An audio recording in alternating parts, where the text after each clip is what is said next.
नमस्कार दोस्तों, इस वीडियो में हम जानेंगे कि सगुण स्वर क्या है, निर्गुण स्वर क्या है और उदित स्वर क्या है। अभी तक आपने जाना कि हम स्वर को कैसे पहचान सकते हैं कि हमारी अभी कौन सी नाड़ी चल रही है और इसे हमें निरंतर प्रैक्टिस करना है एवरी डे पर। तो मैं आशा करती हूँ कि आप रोज़ ये प्रैक्टिस कर रहे होंगे। दिन में कम से कम 2-3 बार तो देखें कि आपका इस समय में कौन सा स्वर चल रहा है और उसकी प्रैक्टिस करें, तो आप स्वर विज्ञान को बहुत अच्छे से समझ पाएंगे, अपने नियंत्रण में रख पाएंगे और उसे अपनी ज़िंदगी में उपयोग कर पाएंगे।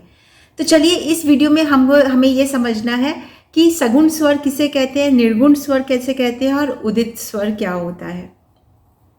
जिस वक्त आपकी जो नासिका चल रही है, जिस नासिका से वायु का वेग ज़्यादा है, तो मान लीजिए कि जैसे कि आपकी मान लीजिए दाहिनी नासिका चल रही है, क्योंकि आपकी दाहिनी नासिका से वायु का वेग ज़्यादा है, तो इसका मतलब है कि आपकी अभी पिंगला नाड़ी चल रही है, यानी आपका सूर्य स्वर एक्टिव है।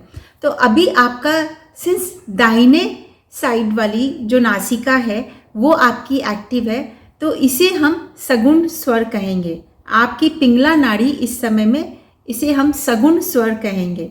और जो नाड़ी कम चल रही है, जिसमें वायु का वेग नहीं है या बहुत कम है, उसे हम निर्गुण स्वर कहेंगे। और मान लीजिए कि अभी आपकी उसके बाद में आपकी चंद्र नाड़ी एक्टिव है, यानी कि आपकी लेफ्ट नासिका ज़्यादा एक्टिव है, वहाँ पे वायु का वेग ज़्यादा है, यानी कि आपका चंद्र स्वर चल रहा है, आपकी ईड़ा नाड़ी एक्टिव है। तो उस समय में आपकी ईड़ा नाड़ी जो है वो सगुण स्वर कहलाएगी और दाहिनी नासिका वाली पिंगला नाड़ी जो है वो निर्गुण स्वर कहलाएगी।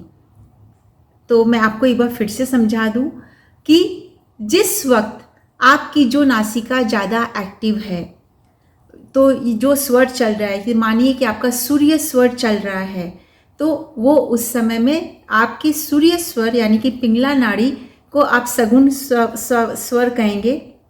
और जिस समय अगर आपका चंद्र स्वर ज़्यादा एक्टिव है, यानी कि आपकी लेफ्ट नासिका चल रही है, यानी कि आपकी ईड़ा नाड़ी चल रही है, तो आपकी ईड़ा नाड़ी को आप सगुण स्वर कहेंगे और दाहिनी नासिका यानी कि पिंगला नाड़ी को आप उसमें निर्गुण स्वर कहेंगे।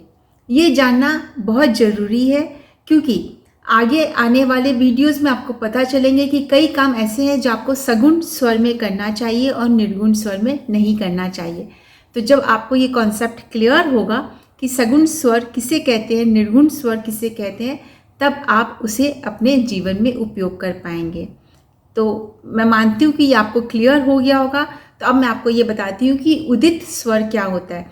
तो जब हमारा स्वर का ट्रांजिशन होता है, यानी कि पिंगला से ईड़ा की तरफ या ईड़ा से पिंगला की तरफ, जब हमारी दोनों नासिकाओं में वायु का वेग समान होता है, उस समय जो स्वर चल रहा होता है उसे हम उदित स्वर कहते हैं।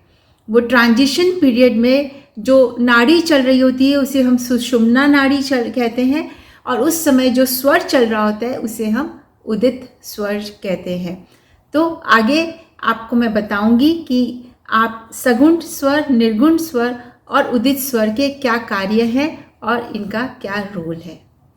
तो अगर आपने अभी तक मेरे चैनल को सब्सक्राइब नहीं किया, पहली बार मेरे चैनल पर आए हैं, तो please subscribe my channel and hit the bell icon, जिससे कि आपको आगे आने वाले वीडियोस के बारे में नोटिफिकेशंस मिलती रहे। जुड़े रहिएगा और स्वर विज्ञान के मैं रहस्य ऐसे ही आपके साथ में शेयर करते रहूँगी। बहुत कुछ है इसमें जिसका उपयोग करके आप अपनी ज़िंदगी को बहुत खूबसूरत बना सकते हैं, और दूसरों के साथ ये वीडियो शेयर करके आप उनकी ज़िंदगी को भी उतना ही खूबसूरत बना सकते हैं। And I will see you in the next video.